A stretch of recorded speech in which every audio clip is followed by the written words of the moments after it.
want to turn now to the issue of race in America. We have got to take on Trump's racism. We'll call his racism out for what it is. The racial divide lives within me. Environmental racism, economic racism, criminal justice racism, healthcare racism. And racism, or crime or poverty, ended on my watch.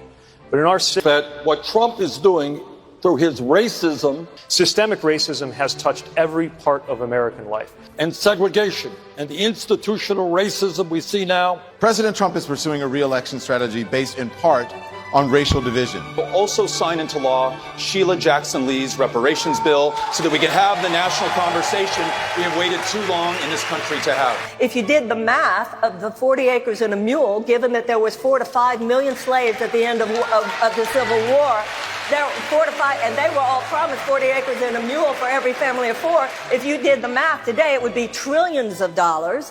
White wealth gap in America. Racial issues. The racial divide lives within me. $50 billion into historically black colleges and universities. Close the black-white wealth gap in America. Systemic racism has touched every part of American life.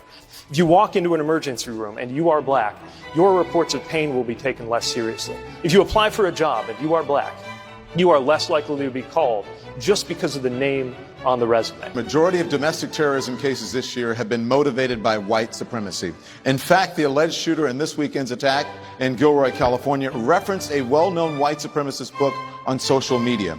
How are you going to combat the rise of white supremacy? We need to call out white supremacy for what it is, domestic terrorism.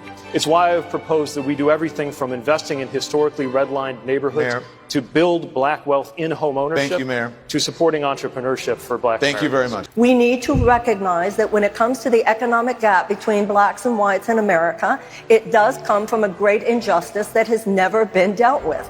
73% of African Americans are in favor of cash payments to black Americans who are descendants of slaves. How do you respond to them? The wealth that we have built, the way we became the greatest country on the face of the planet, was literally on the backs of those who were kidnapped and brought here by force. The legacy of slavery and segregation and Jim Crow and suppression is alive and well in every aspect of the economy and in the country today. There was 250 years of slavery, followed by another 100 years of domestic terrorism. How are you going to combat the rise of white supremacy? Racism, racial racism, and racism. Racism, segregation. On racial division. Racial issues and racial divide of slaves. Slavery. Slavery. White supremacy.